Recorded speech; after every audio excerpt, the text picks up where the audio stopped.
ആലപ്പുഴയിൽ നവകേരള യാത്രയ്ക്കിടെ മുൻ മുഖ്യമന്ത്രിയുടെ ഗൺമാൻമാർ യൂത്ത് കോൺഗ്രസ് പ്രവർത്തകരെ മർദ്ദിച്ച കേസ് അട്ടിമറിച്ചെന്ന ആരോപണത്തിൽ എഡിജിപി എം.ആർ. അജിത് കുമാർ ഇന്ന് വിശദീകരണം നൽകിയേക്കും. ഡിജിപി ആവശ്യപ്പെട്ട വിശദീകരണം ഇന്ന് വൈകുന്നേരത്തിനകം നൽകണമെന്നാണ് നിർദ്ദേശം.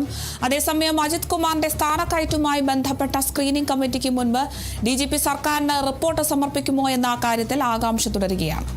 വിവരങ്ങളുമായി അപർണ KS ചേരുന്നു. അപർണ, എന്തായാലും ഇന്ന് ADGP എം.ആർ. അജിത് കുമാർ എന്ത് വിശദീകരണമാണ് നൽകുക എന്നതിൽ തന്നെയാണ് ഏറ്റവും കൂടുതൽ ആകാംക്ഷ. വിശദാംശങ്ങൾ എങ്ങനെയാണ്? അരുണിമ, മുൻ മുഖ്യമന്ത്രി പിണറായി വിജയന്റെ നവകേരള യാത്രയ്ക്കിടയിൽ സുരക്ഷാ ഉദ്യോഗസ്ഥർ യൂത്ത് കോൺഗ്രസ് പ്രവർത്തകരെ തല്ലി ചതച്ച കേസ് അട്ടിമറിക്കാനായി മുൻ ക്രമസമാധാന ചുമതലയുള്ള ADGP എം.ആർ. അജിത് കുമാർ ഇടപെട്ടു എന്നതാണ് സർക്കാർ നിയോഗിച്ച SIT-യുടെ കണ്ടെത്തൽ. എം.ആർ. അജിത് കുമാറിനെയും മറ്റു ചില ഉദ്യോഗസ്ഥർക്കും എതിരായുള്ള റിപ്പോർട്ട് ഇപ്പോൾ DGP-യുടെ കൈവശമാണുള്ളത്. അത് സർക്കാരിന് കൈമാറിയിട്ടില്ല. എം.ആർ. അജിത് കുമാറിന്റെ പേര് എടുത്തു പറഞ്ഞുകൊണ്ടാണ് SIT തുടരന്വേഷണ റിപ്പോർട്ട് നൽകിയിരിക്കുന്നത്. ഇതിന് പിന്നാലെയാണ് ADGP-യുടെ വിശദീകരണം കൂടി DGP തേടിയിരിക്കുന്നത്. ഈ വിശദീകരണം കൂടി ലഭിച്ച ശേഷമായിരിക്കും ഈ റിപ്പോർട്ട് സർക്കാരിന് കൈമാറുക.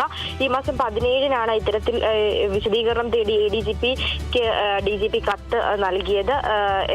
ഈ കത്തിന്റെ അടിസ്ഥാനത്തിൽ 20-ാം തീയതി ഇത്തരത്തിൽ വിശദീകരണം നൽകണമെന്നാണ് ADGP-യോട് ആവശ്യപ്പെട്ടിരുന്നത്. എന്നാൽ 20-ാം തീയതി താൻ സ്ഥലത്തില്ലെന്നും 21-ാം തീയതി ഇത്തരത്തിൽ വിശദീകരണം നൽകാമെന്നുമാണ് അജിത് കുമാർ അറിയിച്ചത്. ഇതിന്റെ പശ്ചാത്തലത്തിലാണെങ്കിൽ ഇന്ന് വൈകുന്നേരത്തിനുള്ളിൽ തന്നെ ഇത്തരത്തിൽ വിശദീകരണം DGP-ക്ക് കൈമാറേണ്ടതുണ്ട്. 20-ാം തീയതി ഇത്തരത്തിൽ ഈ സ്ഥാനക്കയറ്റവുമായി ബന്ധപ്പെട്ട ഉത്തരവ് അല്ലെങ്കിൽ ഒരു പട്ടിക പുറത്തിറങ്ങാനുള്ള സാധ്യതയുണ്ടായിരുന്നു. അതിനെ മുൻനിർത്തിയായിരിക്കാം ഇത്തരത്തിലേക്ക് നീട്ടിക്കൊണ്ടു പോയത്. ഇത്തിരി വിശദീകരണം 21-ാം തീയതിയിലേക്ക് നീട്ടിക്കൊണ്ടു പോയത് എന്നൊരു ആരോപണവും കൂടിയുണ്ട്. എന്നാൽ 20-ാം തീയതി ഇത്തരത്തിൽ പട്ടിക പുറത്തു വന്നിട്ടില്ല. അത് 25-ാം തീയതിയിലേക്കായിരിക്കും ഇത്തരത്തിൽ എത്താനുള്ള സാധ്യത ഉള്ളത്. എന്തായാലും ഇന്ന് ഇത്തരത്തിൽ വിശദീകരണം നൽകണം. DGP-ക്ക് മറുപടി നൽകേണ്ടതുണ്ട്. അന്ന് DGP-ക്ക് ADGP മറുപടി നൽകിയതിനു ശേഷം മാത്രമായിരിക്കും ഇത്തരത്തിൽ ഈ റിപ്പോർട്ട് സർക്കാരിന് കൈമാറുക. വളരെ വലിയ വിവാദങ്ങൾക്ക് വഴിവെച്ച ഒന്നുകൂടിയായിരുന്നു. ആദ്യം 23-ാം തീയതി ആദ്യത്തെ റിപ്പോർട്ട് നൽകിയിരുന്നു. അത് സർക്കാരിനോ ആഭ്യന്തര വകുപ്പിനോ ഇത്തരത്തിൽ DGP കൈമാറിയിരുന്നില്ല. അന്ന് കുറെ നിയമ നടപടികൾ ഉണ്ട്, അല്ലെങ്കിൽ ഇത്തരത്തിൽ കുറച്ച് കാര്യങ്ങൾ കൂടി ചെയ്യേണ്ടതുണ്ട് എന്ന് DGP അറിയിച്ചിരുന്നു. തുടർന്നാണ് ഇത്തരത്തിൽ ADGP-യോട് വിശദീകരണം തേടിയത്. ഇനി ADGP-യുടെ വിശദീകരണവും DGP-യുടെ കണ്ടെത്തലും കൂടി ഉൾപ്പെടുത്തിയിട്ടായിരിക്കും ഇത്തരത്തിൽ സർക്കാരിന് ഈ റിപ്പോർട്ട് കൈമാറുക. ഈ റിപ്പോർട്ട് കൈമാറിയതിനു ശേഷമായിരിക്കും എന്ത് നടപടിയായിരിക്കും ADGP-ക്ക് നേരെ ഉണ്ടാവുക എന്നുള്ള കാര്യത്തിൽ വ്യക്തത ഉണ്ടാവുക. അരുണിമ,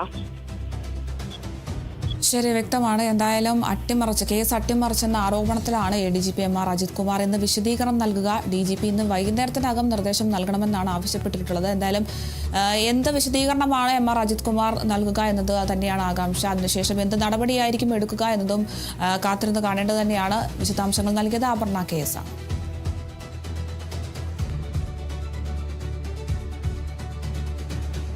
പുതിയ KPCC അധ്യക്ഷനെ കണ്ടെത്തുന്നതുമായി ബന്ധപ്പെട്ട ചർച്ചകൾക്കായി മുഖ്യമന്ത്രി VD സതീശൻ ഡൽഹിയിൽ.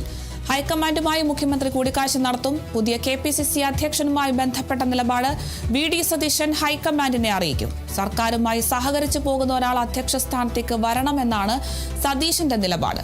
ബെന്നി ബെഹനാൻ, ജോസഫ് വാഴക്കൻ എന്നിവരാണ് പ്രധാന പരിഗണനയിലുള്ളത്. കൊടിക്കുന്നിൽ സുരേഷ് MP, മാത്യു കുഴൽനാടൻ എന്നിവരുടെ പേരും കേൾക്കുന്നുണ്ട്.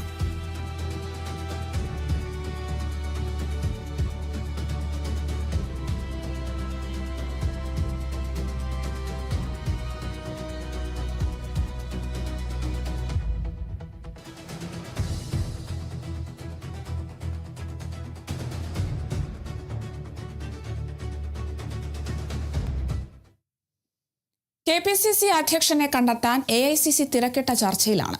ഭരണം ലഭിച്ച സാഹചര്യത്തിൽ പദവിയിലെത്താൻ 1 ഡസനിലധികം നേതാക്കളാണ് തയ്യാറെടുക്കുന്നത്. മുഖ്യമന്ത്രിയുമായി യോജിച്ചു പോകുന്ന അധ്യക്ഷനാണ് കേരളത്തിൽ വേണ്ടത് എന്ന നിലപാടിലാണ് രാഹുൽ ഗാന്ധി. കാണാം സ്പെഷ്യൽ റെസ്പോൺസ്.